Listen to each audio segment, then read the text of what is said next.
Palestina, entre piedras y misiles, es el texto de Roberto Chambi Calle y de Zdenka Saavedra Alfaro. Es un texto nuevito, es un texto que acaba de salir del horno y los autores están con nosotros.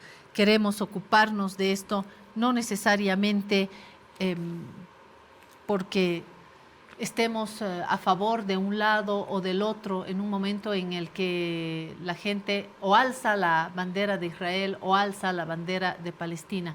Nosotros queremos alzar la bandera de la paz, la bandera de la verdad, la bandera de la vida, y por eso hemos decidido volver a este tema, Palestina, entre piedras y misiles. Quiero decir gracias primero por el texto. Qué lindas palabras que me dedica Zdenka. Con cariño y afecto, con todo cariño y afecto, para una gran colega, Claudia Benavente, por la lucha hacia los más desposeídos de la tierra, me llega al corazón, y estas palabras también se van a grabar en mi corazón como lo que se graba sobre la piedra. Gracias, Zdenka, que me recordaba antes de iniciar el programa que nos vimos en la universidad. Zdenka, qué gusto seguir en contacto. Gracias, Claudia, por permitir entrar un poquito más hacia el pueblo boliviano, y es así que hemos venido a presentar, ¿no?, esta nueva versión, este nuevo texto, y agradecerte sinceramente, y tantos años que hemos estado en la universidad, ¿no?, en la misma universidad, y tanto tiempo que ha pasado.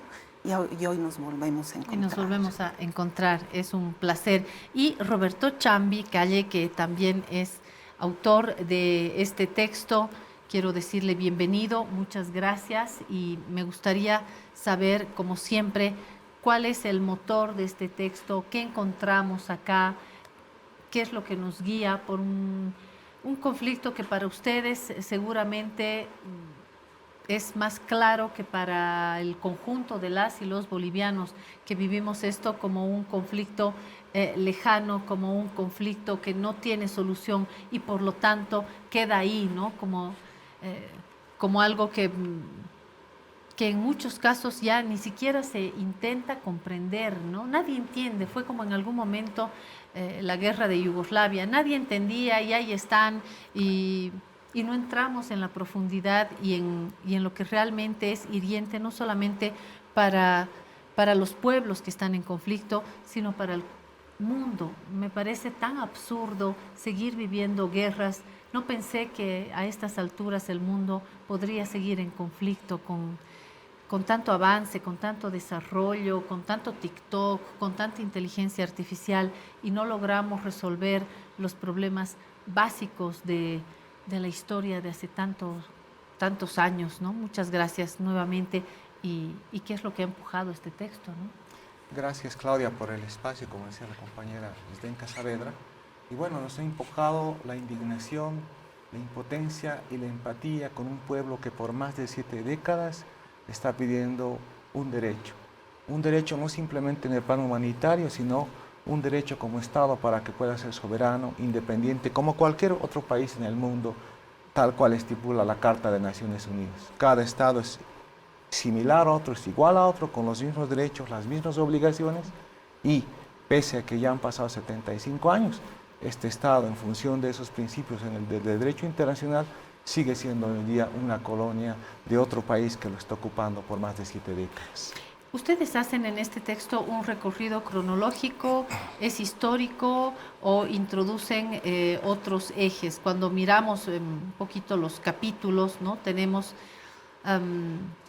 Israel juzgado ante la Corte Penal Internacional, Bolivia y su compromiso de defensa y apoyo a la consolidación del Estado palestino, el muro de la vergüenza, Gaza, el infierno en la tierra. Yo me pregunto si ustedes han hecho algo más bien cronológico o han tejido de otra manera para estructurar y para dirigirse, me imagino, también a un público boliviano, ¿no?, con este texto. Zdenka, ¿cómo lo han conducido? En primera instancia hemos señalado partes de la historia, cuánto tiempo se lleva a cabo, no podríamos llamarlo una guerra, ¿no?, sino más bien una colonización, y esto con datos históricos, cómo se ha contemplado, cómo la Organización de las Naciones Unidas, hemos hablado en primer lugar de 2 estados, ¿no?, en 1948, sin embargo, esta institución ha dado pie a solamente la conformación de un Estado, el nombre Israel, en 1948, pero llevado a cabo en primer lugar como una Nakba, la catástrofe, cuando han sido expulsados de sus tierras más de 800.000 personas, ¿no? Palestinas y palestinos, un éxodo que han sido ellos expropiados de esas tierras y fueron expulsados. Y están los palestinos en la mayoría en la parte del mundo, pero los cuales también tienen derecho al retorno. Entonces hemos ido especificando en parte de esto históricamente y también hemos visto cómo Bolivia ha apoyado en el año 2009 hacia la Organización de Naciones Unidas, vetando siempre el punto de vista hacia la formación de un Estado de Palestina. Entonces, esa parte también, ahí nos hemos adentrado también la parte comunicacional, como los medios hegemónicos. Y hay que hablar, Zdenka, en la historia de las decisiones de grandes potencias, ¿no? A veces las fronteras y estos conflictos son el resultado también de decisiones de los otros, de los grandes, los que en su momento fueron colonizadores también. Creo que hay que señalarlos como parte también de esta historia, ¿no? Claro que sí. Inglaterra, por ejemplo, ¿no? Cómo ha colonizado, ¿no? La parte específica de lo que es Palestina y después ha ido el Estado de Israel, ¿no? Ha ido colonizando hasta la actualidad. Son 76, ya van a ser 76 años de esta catástrofe que en la actualidad continúa. Hablando un poco desde el 7 de octubre, ¿no? Cómo lo han manifestado y cómo los medios hegemónicos han señalado que es una guerra, titulares que se han dado y han denominado, no podemos hablar de una guerra, un ejército que ocupa el 18º lugar dentro del ranking internacional no puede estar catalogado y no es ecuánime a hablar de un Estado que, como es el de Palestina, que no tiene un ejército. Vemos imágenes como este pueblo está lanzando piedras, etcétera, y entonces no es una guerra lo que se está viviendo. Pero en estos grandes medios sí se habla de terrorismo y creo que también hay que mirar acá el sufrimiento de la población civil y las Fuerzas Armadas, ¿no? ¿Qué lectura hacen de Hamas, que para muchos medios son como la imagen del terrorismo puro y duro, ¿no? ¿Cómo leemos esto dentro del conjunto de la población palestina, del Estado palestino? ¿Cómo hacemos para comprenderlo también? Es muy delicado y muy relativo, Claudia, porque actualmente los combatientes de Hamas, que es una organización política y militar, obligada a militar por estos sucesos que se están dando, oficialmente administra la Franja de Gaza o administraba la Franja de Gaza. Si bien es una organización político-militar, están administrando Gaza y están defendiendo la soberanía de todos los gazatíes. Terroristas tipificados por muchos medios hegemónicos, como mencionábamos, y por otros que conocen la verdad o tienen un poco más de análisis, se dan cuenta que la cuestión no va por ahí. Y paradójicamente, si vamos a Ucrania, ellos sí son patriotas, son héroes que están defendiendo su territorio. Entonces podemos ver que a unos se los llama terroristas y a otros no se los llama patriotas o héroes. Entonces aquí mucho va a depender. Y en un lado se habla de invasión y en el otro se habla de guerra. Las palabras pesan, ¿no? Había comenzado yo el programa con las palabras de la poesía, pero creo que las palabras en todo ámbito tienen un peso también y cargan significados y cargan banderas diferentes, ¿no? Y desiguales. Definitivamente. Y los medios de comunicación son los que juegan un rol muy importante y los medios que también están en las redes, frente a algunos, como el caso de La Razón y el medio que tú estás dirigiendo, que me parece ecuánime cuando trata de esclarecer desde el punto de vista de la humanidad, de la vida, del derecho a existir. Y eso hay que tomar en cuenta, fuera de todas las narrativas que nos dan los medios hegemónicos a nivel mundial, que muestran simplemente una arista de la verdad y no la que está pasando ahora en Gaza. Estamos acercándonos ya a los 15.000 muertos fruto de esta invasión por parte de Israel. Hay víctimas también desde el lado del otro del otro, del que no es uno, ¿los israelíes están sufriendo también en su población civil? Definitivamente, si nosotros hacemos un análisis desde el punto de vista de la humanidad, son vidas. Estén en el estado A o en el estado B, son vidas, ¿no? Fruto de esta legítima defensa que ha iniciado jamás el 7 de octubre, es que han perecido 1.200 víctimas que están en Israel frente a las 15.000 que están en Gaza, pero que son definitivamente seres humanos como nosotros y que tienen el derecho a existir, a vivir y a estar en sus hogares con sus familias. Hay pérdidas por ambos lados, pero la mayor pérdida, definitivamente desde nuestro punto de vista como autores y como investigadores, es en el lado palestino, ¿no? Donde están las mayores víctimas. Hoy en día el 50% de la infraestructura en Gaza está destruida y bueno, podemos analizar que en Israel qué tipo de infraestructura está destruida. Sin duda no hay un balance, ¿no? No, sin duda el ejército israelí es poderosísimo y hay una desigualdad en los pesos, en los enfrentamientos, en la fuerza, hay desigualdad en el número de víctimas también. Sin embargo, creo que tenemos que partir por una voz que se una en la solidaridad por la pérdida de vidas, decía yo, de uno y otro lado. Es muy doloroso seguir con este conflicto. ¿Han analizado acá las perspectivas en este texto, las perspectivas, los escenarios de una posible resolución? ¿Por dónde tendría que avanzar una solución política, geopolítica? En primer lugar, creemos que el Estado de Israel tiene que cesar, o sea, la impunidad hacia el Estado de Israel. Es un genocidio, no lo decimos nosotros, lo dicen también historiadores, Noam Chomsky, tenemos también Edward Said, Ilian Pope, que son de origen israelí, son judíos, pero sin embargo no son sionistas. Entonces, ¿cómo estamos viendo, no? Es un genocidio. El sionismo es aquel grupo que se ha establecido donde existe una supremacía judía para gobernar todo el mundo. Este sionismo se ha dado con el Plan Delet en 1948, donde se ha establecido el favoritismo a la conformación de un Estado de Israel. Entonces, porque salían también de un momento dramático en la historia, ¿no? De un genocidio también contra el pueblo judío, ¿verdad? Exacto. Entonces, ahora lo que se está viviendo es el holocausto en Gaza. Hay un holocausto, es un genocidio, un apartheid, una limpieza étnica. Una limpieza étnica que se está viviendo en pleno siglo XXI, donde la población civil es, como tú dices, la que está desposeída. Entonces, este genocidio que se está llevando a cabo está está hiriendo a los hospitales, el pueblo del hospital Al-Shifa, que ha sido destruido, donde los refugiados son gente que es población civil. Más de 8.000 niños muertos ahora.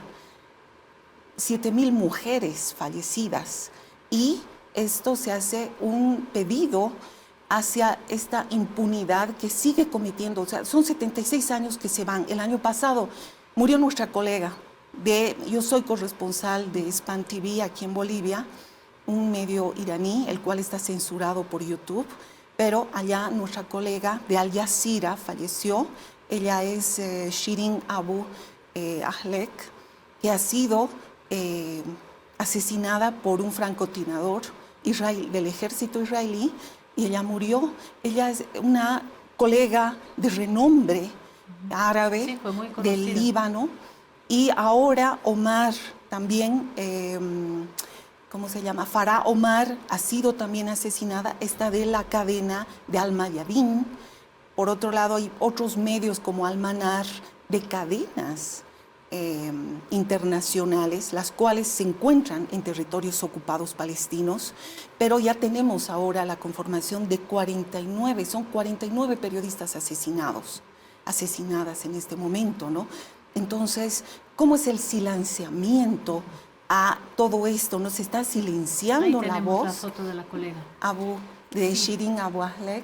Entonces, está con el chaleco. Ella estaba entrando en Jenin, en Cisjordania, y ha sido atacada, estaba incluso con un casco, pero estaba cubriendo la noticia. Entonces ahí estamos viendo estos crímenes de guerra que se llevan a cabo. Entonces estamos pidiendo la impunidad, que cese la impunidad contra este Estado que comete también no solamente a Palestina, sino a Siria, a Líbano, a otros países.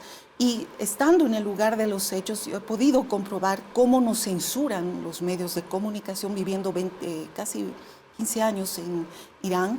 Entonces, lo que estamos comprobando que, en primer lugar, hay un cese hacia la impunidad de este ejército israelí. Y por otro lado también, ahora ya han entrado, son 4 días que han entrado, para que se entre ayuda humanitaria, para que ingrese ayuda humanitaria hacia la población. Entonces lo que se está velando también es que los pueblos libres del mundo pidan, ¿no? Y haya un cese al fuego para que ya no exista más muerte. Duele la muerte de periodistas, duele la muerte de poetas y duele muchísimo más la muerte de niñas, de niños, ver mujeres de la tercera edad saliendo en condiciones dramáticas, en carretas jaladas por burros. Duele ver también a los inocentes de un lado, del otro, en números absolutamente diferentes, nos queda claro. Y por eso mismo a mí no deja de parecerme un absurdo el no poder encontrar una solución y más bien ver una comunidad internacional que sigue jalando de un lado muy específico y no intentar poner una solución, algo que es una vergüenza para el mundo hoy en día.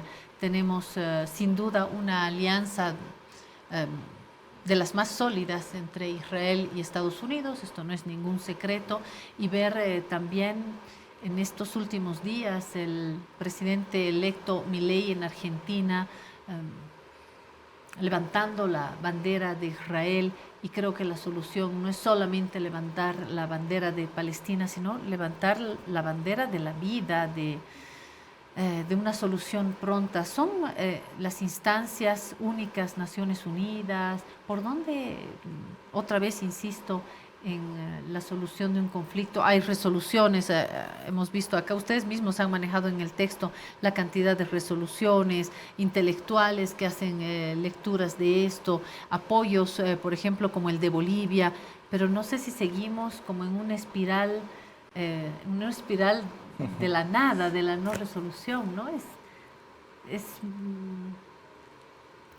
Es cansador. Es cansador, es agobiante mantener durante tantas décadas esto como humanidad, ¿no? Sí, Claudia, lo que dices es tan acertado que ya la humanidad se deshumaniza, ¿no? Porque escucha todos los días, así como mencionas Yugoslavia, y dice, ¿dónde será Yugoslavia? Bueno, no sé, yo tengo que trabajar. Claro. Lo cierto es que para desentrabar, porque eso es lo que queremos, ¿no? Desentrabar, queremos decir, ya basta, que se solucione esto. ¿Cuál es la salida?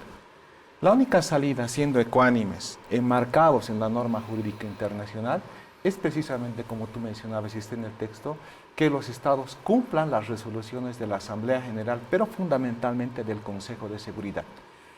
Nadie es una moneda de oro en el mundo. Los más de 192 estados que pertenecen a Naciones Unidas, en realidad incumple en cierta medida las resoluciones del Consejo de Seguridad.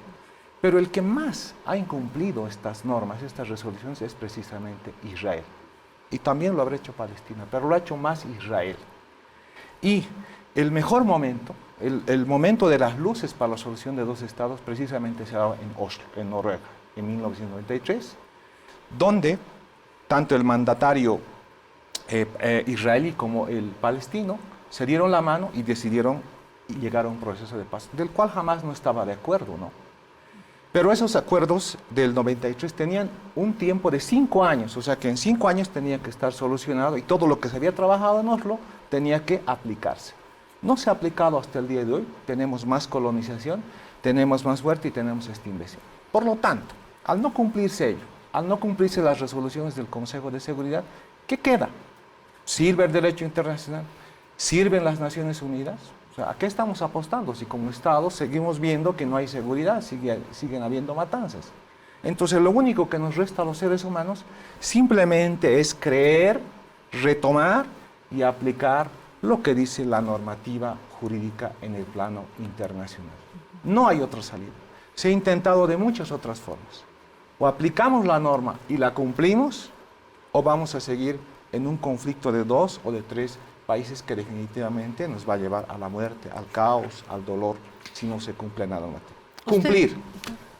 Ustedes han tocado específicamente la posición del Estado boliviano que entendemos en el ajedrez global. Bolivia no es precisamente una pieza clave, pero está ahí. Clave no es, pero sí entre pocos países que han tenido un pronunciamiento específico. ¿Servirá de algo? Y si podemos retomar para entender la posición del Estado boliviano. Definitivamente, el Estado boliviano creo que ha sido un paradigma en el plano de las relaciones internacionales, en el plano de la política exterior de nuestro país como tal, porque recordemos que el 2019, fruto de los conflictos que ha habido desde ese gobierno transitorio, es que se han reaperturado las relaciones con Israel, y bueno, tenemos que recordar también lo que hizo Morales en su momento y lo que actualmente hizo Luis Arce. Sí tiene un fundamento, sí, rompió las relaciones diplomáticas, como lo hizo Belice y como muchos otros países están anunciando que van a hacer procesos ante la Corte Penal Internacional. Eso sin duda ayuda. ¿Ayuda en qué sentido? En el sentido de que hay una declaración de un Estado de que no está de acuerdo con lo que está haciendo el Estado ocupante en Palestina. Sin duda son declaraciones, son manifestaciones unilaterales, pero que van a sentar una presencia moral y más adelante puede servir para reforzar los procesos que se quieren iniciar ante la Corte Penal Internacional. Pasará una factura. Autoridades israelíes a las horas dijeron que el Estado boliviano se alineaba al terrorismo de Hamás, fruto de esto, ¿no? Sí, pues ellos seguramente van a manifestar lo que vean conveniente para su política exterior. Lo cierto es que hoy tenemos a 1.500 personas asesinadas. 1.500 personas, no estamos hablando de 100. En el caso de los israelíes, ¿no? Pero 1.200 israelíes. Y 15.000 palestinos. Entonces, las cifras están ahí, no estamos justificándolas, pero las cifras están ahí, por lo tanto hay que analizar quién es el mayor terrorista, y hay que analizar también quién lanzó las primeras bombas nucleares, quién ha cometido crímenes en Irak, en Siria, en Afganistán, y bueno, la gente lo conoce y simplemente hay que interpretar y ver dónde está la realidad de los hechos. Y que esto que es tan absurdo no le devuelve la vida a ningún palestino, a ninguna palestina, a ningún israelí, correcto, a ninguna israelí, y esto es una vergüenza para el mundo. Cerramos las últimas palabras, Zdenka. Muchísimas gracias nuevamente y aprovecho la oportunidad para invitar a todos los que nos están viendo, escuchando, este viernes 24 de noviembre, este viernes, se está llevando a cabo la presentación del libro en la Embajada de la República Bolivariana de Venezuela, de la Plaza de la Loba de la 11, ahí al ladito. A todos bienvenidos, vamos a llevar la presentación, se va a llevar a cabo a las 19 horas. Y estoy viendo que presenta el embajador de Venezuela, César Trompis, comenta Sacha Llorenti, que fue ministro también en el gobierno de Evo Morales, exsecretario del ALBA, y el embajador de Palestina en Bolivia, Mahmoud El Alwani, también el embajador de Irán en Bolivia. Esto ya me cuesta más. Bahram Shahabedin. Correcto, muy bien, Shahabedin, perfecto. Esto en el Centro Cultural Simón Rodríguez, Embajada de Venezuela, ahí en Obrajes Héctor Ormachea, entre calles 11 y 12 de Obrajes. Está hecha la invitación a la presentación del libro, a la lectura y la invitación a comprender un conflicto tan complejo, tan lejano y al mismo tiempo urgente en el mundo, también para Bolivia. Gracias nuevamente a Roberto Chambicalle y a Zdenka Saavedra Alfaro por su presencia acá.